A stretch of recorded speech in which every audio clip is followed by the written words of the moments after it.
அதிமுகவின் சார்பாக 10,175 வேட்பாளர்கள். எடப்பாடி வெளியிட்ட அதிரடி அறிவிப்பு. நண்பர்களே, அதிமுக தொண்டர்களாக இருந்தீங்க அப்படின்னா மறக்காம நம்ம சேனலை சப்ஸ்கிரைப் பண்ணிட்டு இந்த வீடியோக்கு ஒரு லைக் பண்ணிருங்க. அனைத்திந்திய அண்ணா திராவிட முன்னேற்ற கழகத்தை பொறுத்த வரைக்கும் நம்ம அனைவருக்குமே தெரியும், கடந்த மாதங்களிலே வேட்பாளர்களுடைய விருப்ப மனு என்பது அதிமுகவின் சார்பாக விநியோகம் செய்யப்பட்டது. அந்த விருப்ப மனுக்கள் இதுவரைக்கும், அதாவது கால அவகாசம் முடிக்கப்பட்டு இதுவரைக்கும் எத்தனை நபர்கள் வேட்புமனு தாக்கல் செய்திருக்கிறார்கள் அப்படிங்கிற தகவல் அதிமுகவின் சார்பாக அதிகாரப்பூர்வமாக வெளியிடப்பட்டிருக்கிறது அப்படின்னே கூட சொல்லலாம். அதன் அடிப்படையிலே கிட்டத்தட்ட 10,175 விருப்ப மனுக்கள் என்பது தற்சமயம் அதிமுகவின் சார்பாக கொடுக்கப்பட்டிருக்கிறார். அதில் இருக்கக்கூடிய 234 வேட்பாளர்களை மட்டும் தேர்வு செய்யக்கூடிய வேளையில் எடப்பாடி பழனிசாமி இறங்கியிருக்கிறார். 234 வேட்பாளர்களை தேர்வு செய்துவிட்டு அதுக்கு அடுத்த கட்டமாக கூட்டணி கட்சிகளுக்கு எந்த தொகுதிகளை ஒதுக்குகிறாரோ அந்த வேட்பாளர்களை மட்டும் கழிக்க வேண்டும் அப்படிங்கிற மாதிரி நிலைப்பாட்டில் எடப்பாடி பழனிசாமி அடுத்த கட்ட வேலைப்பாடுகளை ஆரம்பித்திருப்பதாக செய்திகள் என்பது வெளியாகி இருக்கிறது.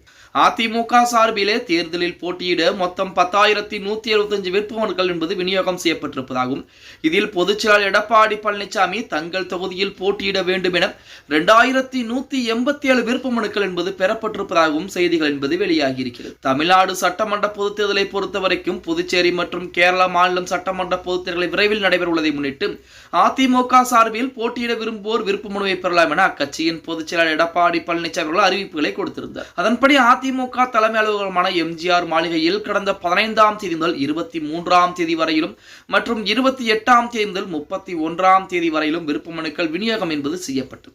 இதில் ஏராளமான விருப்ப மனுக்கள் பெற்று பூர்த்தி செய்து திரும்ப கொடுக்கப்பட்டதாக செய்திகள் என்பது வெளியாகி இருக்கிறது. அதன் அடிப்படையிலே எடப்பாடி பழனிசாமி எங்களுடைய தொகுதியில் தான் போட்டியிட வேண்டும் என 2,187 விருப்ப மனுக்கள் என்பது வாங்கப்பட்டிருக்கிறது. அதே போல தமிழ்நாடு, புதுச்சேரி மற்றும் கேரளா உட்பட மாநிலங்களைச் சேர்ந்த 7,988 பேர் விருப்ப மனுக்களை கொடுத்திருக்காங்க. இப்படியாக மொத்தமாக 10,175 விருப்ப மனுக்கள் என்பது கொடுக்கப்பட்டிருப்பதாக அதிமுகவின் சார்பாக அதிகாரப்பூர்வமாக அறிவிக்கப்பட்டிருக்கு. இதில் தமிழகத்தை பொறுத்த வரைக்கும் எடுத்துக்கிட்டோம் அப்படின்னா 234 தொகுதிகள். இந்த 234 தொகுதிகளிலே கூட்டணி கட்சிகளுக்கு தொகுதிகளை ஒதுக்க வேண்டும். அதே போல கூட்டணி கட்சிகளுக்கு தொகுதியை ஒதுக்கிவிட்டு ஒரு 150 தொகுதிகளாக அதிமுக போட்டியிட வேண்டும் என்பது அதிமுகவுடைய கணக்காக இருக்கிறது. ஏனென்றால் அதிமுக வெற்றி பெறக்கூடியதாக, அதிமுகவுடைய கூட்டணி வெற்றி பெறக்கூடிய ஒரு சூழல் என்பது ஏற்பட்டால் அந்த இடத்திலே மெஜாரிட்டியாக அதிமுக இருக்கவே நாம் போட்டியிடக்கூடிய தொகுதிகளை குறைத்து விட்டால் வெற்றி வாய்ப்பு என்பது குறைந்துவிடும். அதே போல வெற்றி வாய்ப்பு குறைந்து விட்டால் பாஜக போன்ற கட்சிகள் எல்லாம் கூட்டணி ஆட்சி என்ற பேச்சுக்கு வர ஆரம்பிப்பாங்க.